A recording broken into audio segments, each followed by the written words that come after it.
So, Yeah. Yo, what's up, guys? It's the real JTW. I'm here with Young Memories. I got my co-host Big Ant. what's up?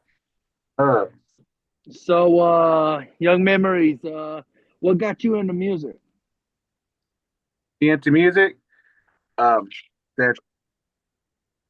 So what got me into music is that you know what, started at 17, and I've always, I've always seen those edits, right? These Yeah, acapella lo-fi beats and stuff, these remixes, and I was like, man, I've always want to do these, right? I've always want to, you know, make my own. So I started doing that back in 2017, and I was 12 years old, by the way. yeah, Um, um, sorry. you're good, bro. Hey, so, how long you been doing music for? So, think about it. I've recorded for almost 7 years, right? So I started 2017. So you could say that's either 7 to 8 years, right? Right. That's really what I started. And what you call it? I was 12 years old back in September 2017. It's a long, Okay. it's a long time, actually. It is, man. I mean, even 7, 8 years is fucking a long time, bro, for sure. Oh, Um, Kind of I, diving into a question. When you were doing music, you had a group. I remember one yeah. time back you told me. So what got you out of that group? Like, what made you leave your label and so forth? So, what made me left the collective? I was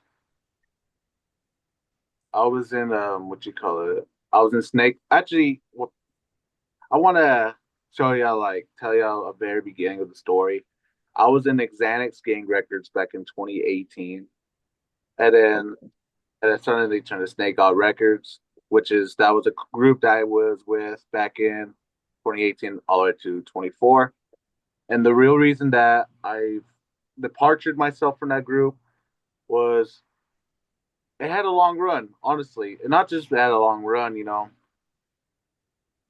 We had a lot of people in there. They were just doing their own thing. We're doing our own thing. Shout out to Horned Rabbit and Winterland, by the way. They still show love to the day. You know, Right. to the Nego Records and Audi, etc. But but anything was that it was just so much baggage. We had a couple of people that were just doing their own things. They were just doing their own things. You know, Right. they were just doing. As Um, far as like them doing their own thing, did that kind of affect you? I mean, you were the creator of this group, correct? yeah. Um, Really, it was like how I said the group was pretty long, right?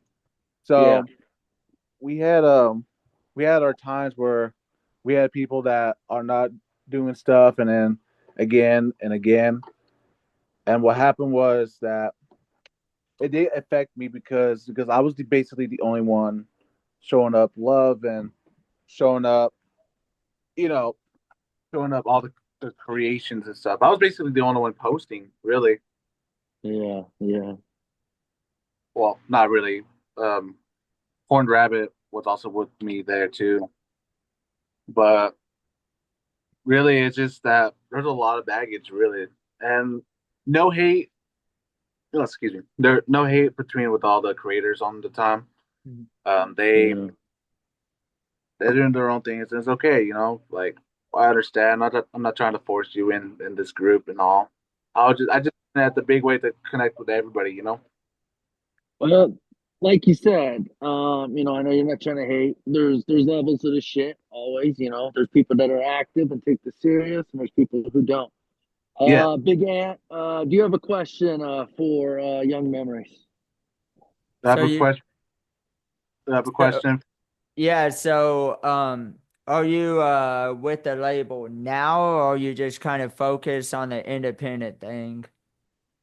Um, so far, I actually been contacted by Horned Rabbit. Okay. Uh, we're working on that right now. I so far I've been focused on the independent thing. I've been an independent artist for a couple of months now. Um, but it's been a kind of crazy few months to be honest. I did Departure for a while. I'm still trying to think. I'm so sorry, guys. No, you're No, you're good, man. good. You're good. You're good. See, my problem I'm having is like I want to sign to a label, but then it's like I know there's a lot of baggage in it. But then I also thought about creating my own label, but I know that's a lot of work too, and it's Yeah. and I just enjoy making music, and I plan on doing a live show next month, and I just want to focus on making music, and I had to deal with like, you know, the business side of owning a label and shit like that. But then again, there's a lot of people doing it without any of it. Look at you, look at JT. I mean, JTW has his own label, but it's not like a mainstream Yeah. label, that's like stealing all your money and like making these fucked up deals, you know. Yeah.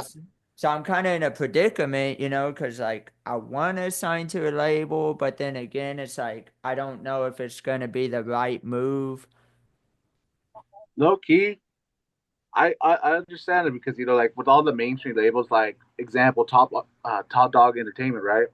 I've heard a lot of like shady stuff over there at that Mhm. label, except for Kendrick. Kendrick is the mainstream one.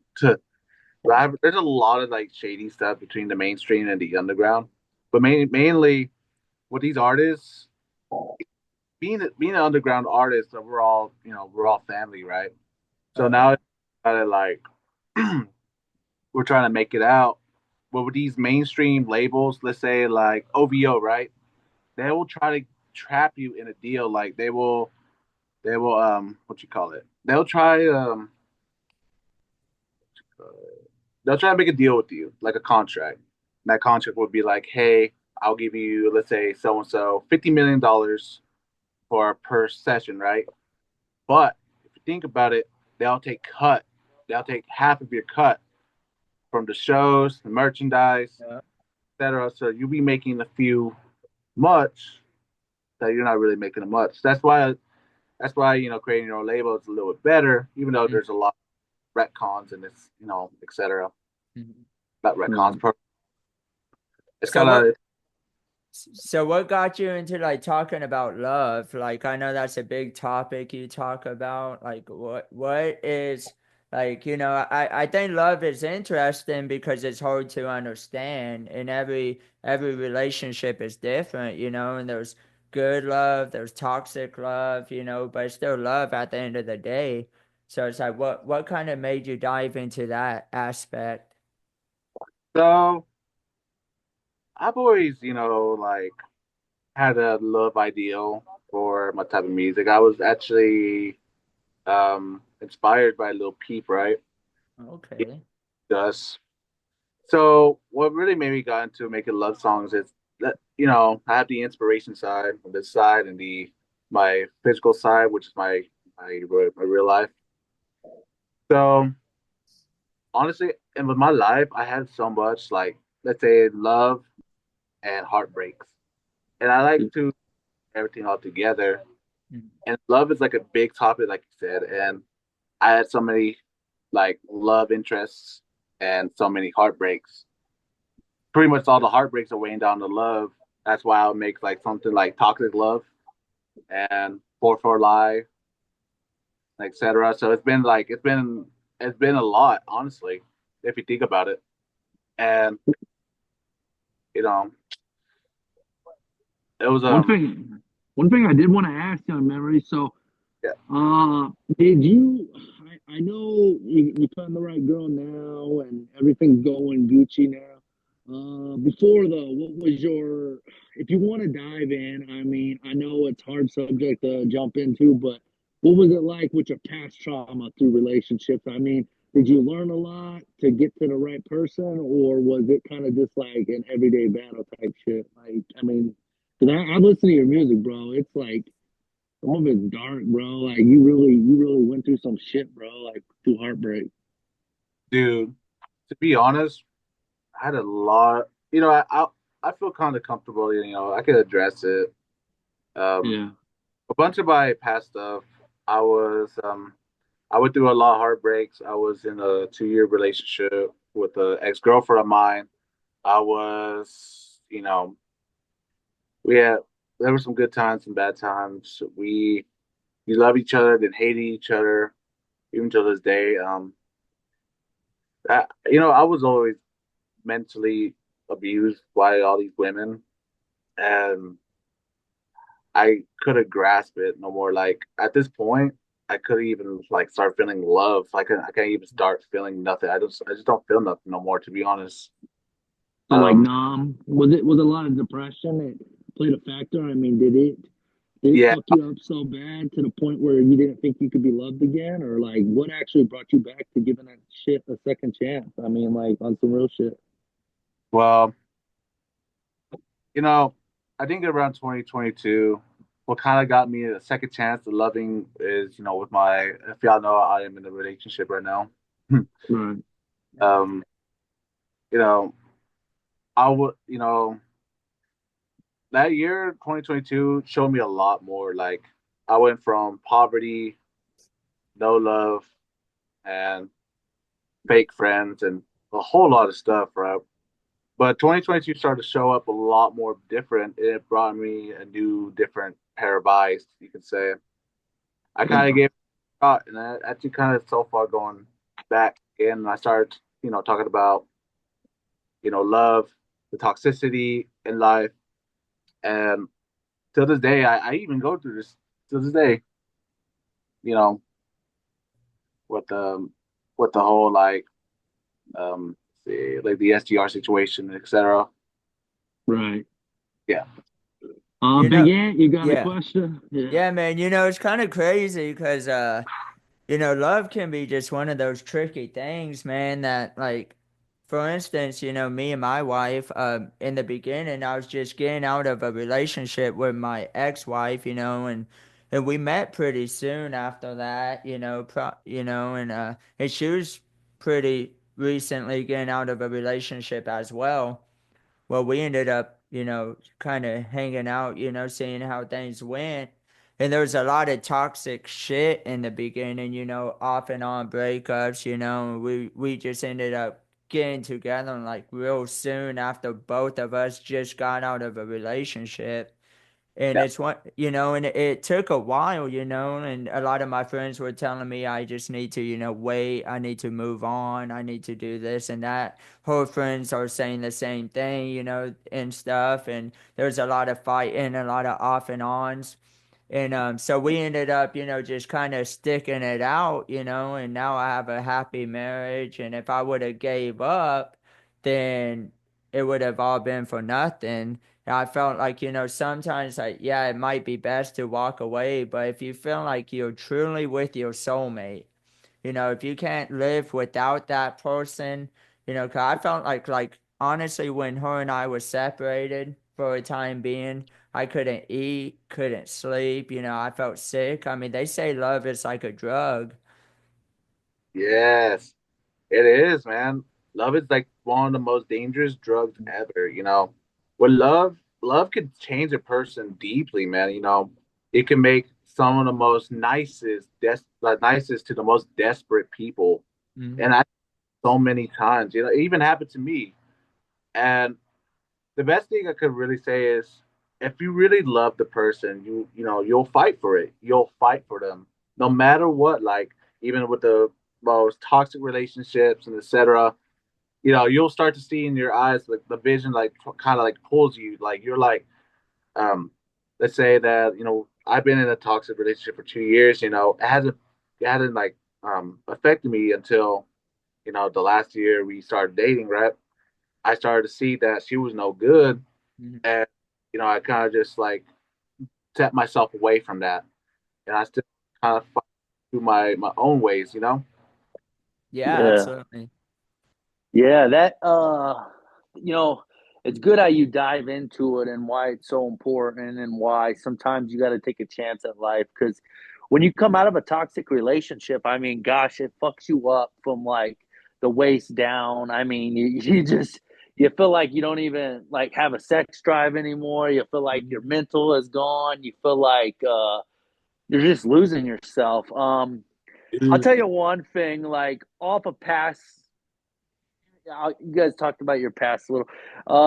Even like with me, I can relate to both of y'all because I've had trauma from past relationships as well. Because it's just like, I mean, look what it does to us. You know what I mean? They try to fuck up our manhood. They fucking try to, manipulate and so forth. So to give a woman a second chance, it's like, maybe, you know, I don't know if I'd say it's a gift from God or some shit or like a sign or maybe there is a sign of some kind of positivity that comes out of it. But kind of moving on to the next question. So as far as music goes, have you done any live shows? Did your label do anything as far as big collaborations? Anything that you want to dive into on that? Um, as far as I know, for me personally, I haven't done any live shows, but I've always, thought about planning to do one, you know. Hmm. I've always wanted to perform a couple of songs in front of a couple of people and I think I could do that. Um, for as far as my, my old label, I think a couple of my members, like Casper, yeah, he Yeah. did Chicago, and a couple other people I know. But I think that's as far as I could say, because personally, I didn't have any live shows, Right. but it's kind of hard because I live in a very such a small town. Like this small town, Yeah.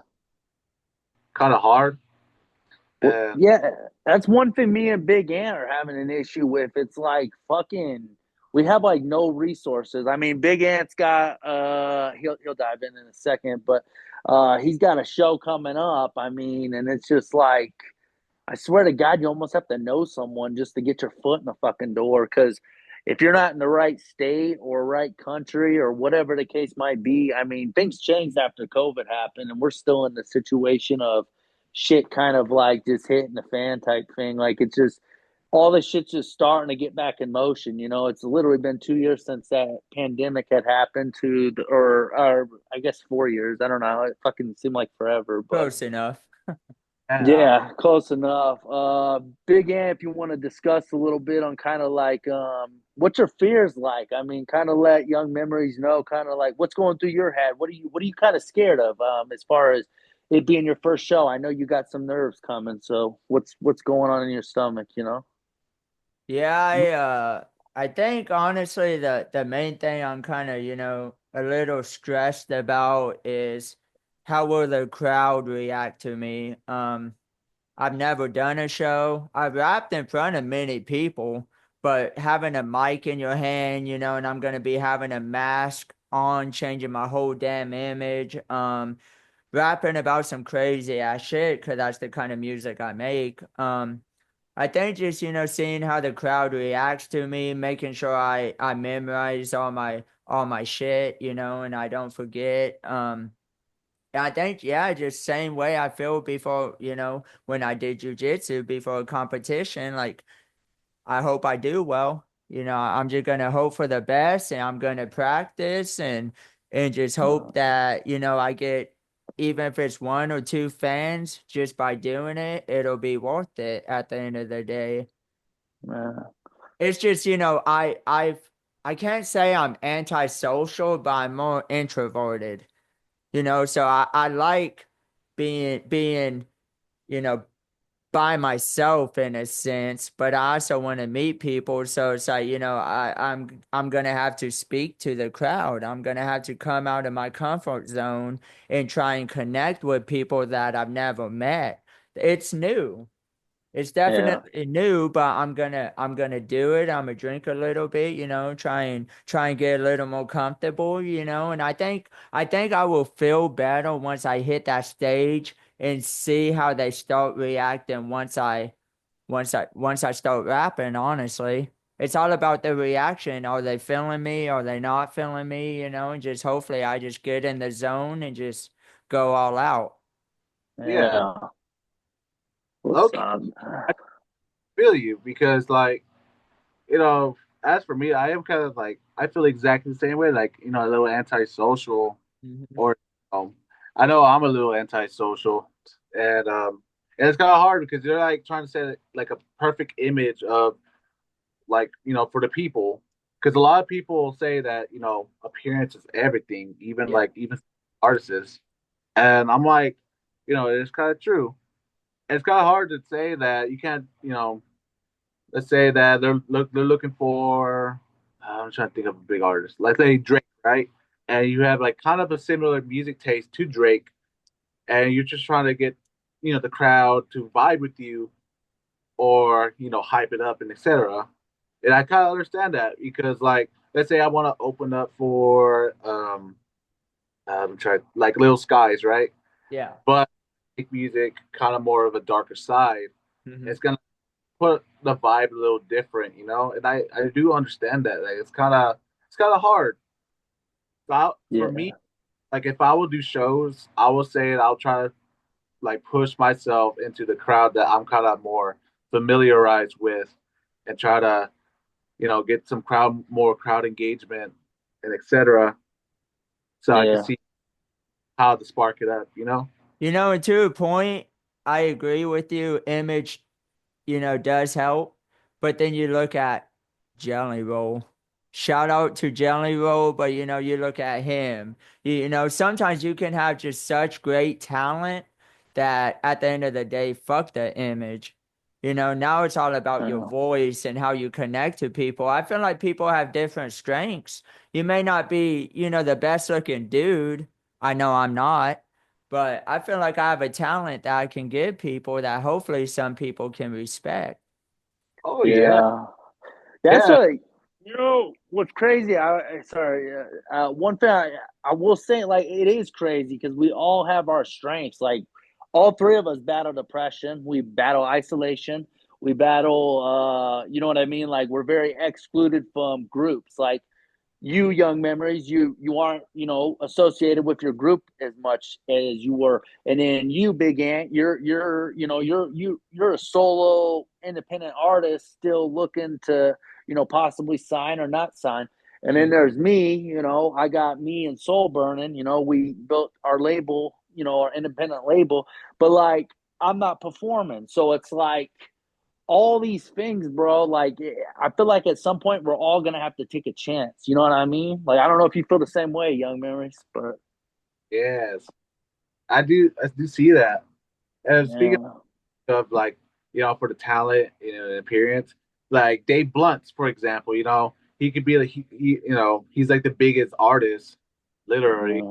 yeah, yeah. I can't say I can't fuck with that motherfucker. I actually dropped a diss on that Oh bitch. Like, yeah. yeah, no, fucking the reason why. Okay, the reason why I dropped the diss is just because, bro. It isn't that it isn't his way. It isn't that. It's just I don't feel like when he talks about drugs, like I know you've heard my music. Like, when I talk about drugs, I'm talking about like realness. I'm not like over there sipping it and promoting it. You know what I mean? And you never see me throwing the pills on the fucking story. You know what I mean? And being like, yo, this shit's cool. Like, no, I'm actually talking about the struggles of it. You know what I mean? And that's one thing that us three do. Like, Dave Blunts will never fucking do. You know what I mean? Like, he literally is a punch in artist. Like, he literally punch in ad lib. He's not I get that he's. I'll be honest, Young Memories, bro. I don't think he'll be around for long. So enjoy him while you got him. You know what I mean? But I mean, I'm not shitting on him. I'm just saying. I mean, as far as I know you're basing it off of Image. So as far as Image goes, yes. Him and Lizzo. I mean, biggest people in the fucking world, and you know what I mean. They go and now they're trying to make a change. I mean, sometimes it's too late. That's what I gotta say. But And uh, I think another thing is, maybe that's one reason why I'm not blowing up because I'm not getting all the face tats and I'm not, Mr. 6ix9ine and like getting into all this dumbass shit and then going around and then snitching on my own gang. Like, you know what I mean? Like, it's just all about clout nowadays. It seems like I'm not with that. You know, I mean, I grew up in a time when Eminem was in his prime, 50 Cent was in his prime, you know, and all this shit. And I just feel like, you know, just skill should be what really makes you, you know, be successful. Yeah. Yeah. Kind of one thing I wanted to say on memories. So the whole reason that Dave Blunt's is got this image that's working is he's 600 plus pounds, right? And they're using him as a meme. I mean, he's literally a fucking meme. I mean, he's got a couple decent songs. I'll give him that. Whatever, 100 perks or 10 perks or whatever that shit was. It's great to know he's taking care of himself. No, I'm Yeah. just kidding. But no, for real, like on some real shit. No, I ain't even trying to shit on him, but it is sad because I think if he goes mainstream, and we all three got to understand this, if he goes mainstream, right? The label is going to take his ass in, and he has to follow this contract. It's got to be 3 to 5 years. Let's just say that's minimum. Typically it's longer, right? And he's gonna sign a thing. He's gonna be like, okay, I'm gonna give y'all 3 albums. That's his deal, right? He fucking dies, right?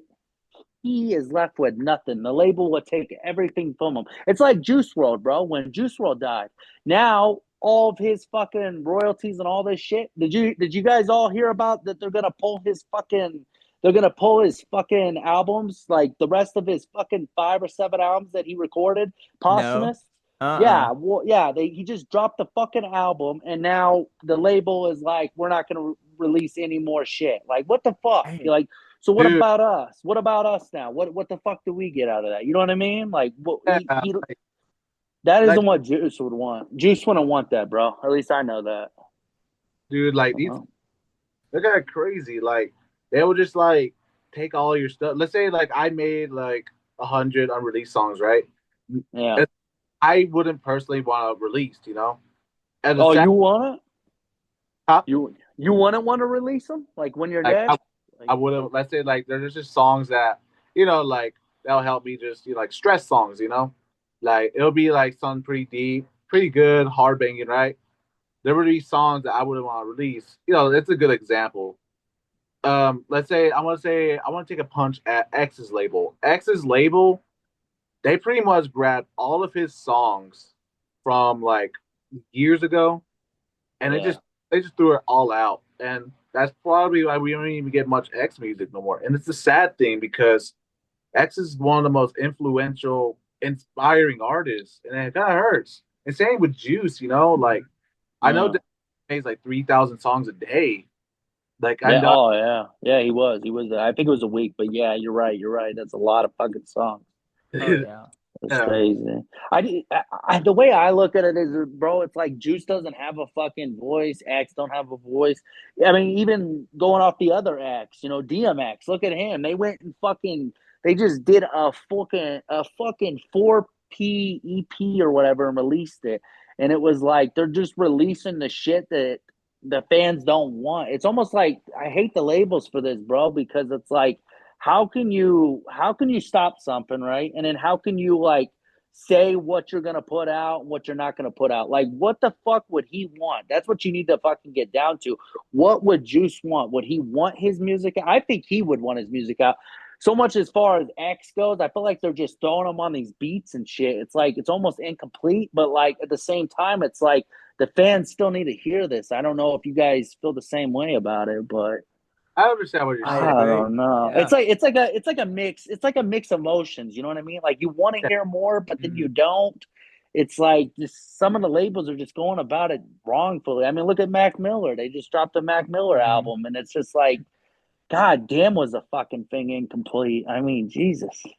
Bro, did I you don't see know. that? Did you see that Eminem was getting some hate in the beginning when he dropped that song with Juice WRLD called "Laced Up"? Did you see Mhm. that? Yeah, that was fucking weird, bro. I mean, he was I trying to thought I set an just think example. yeah. And I was listening to a lot of reactions on it, and it's when they got to Eminem's verse that they actually started realizing, like, okay, I see what he's doing. But it was crazy who's getting a lot of hate because it's like, why would you drop this right after knowing, the reason that he died? But then once Eminem came on, it all made sense. Yeah, because he justified it at the end. Yeah, we got like 5 minutes left. Well, shit. I mean, we kind of got onto the voice of that. Young Memories, give us closing on like what's your 2025 goal and what do you want to achieve as a musician yourself? I mean, outside of what we just talked about. Well, my 2025 goal is I used to weigh 287 pounds. That's a lot of weight, by the way. I'm down to almost 249.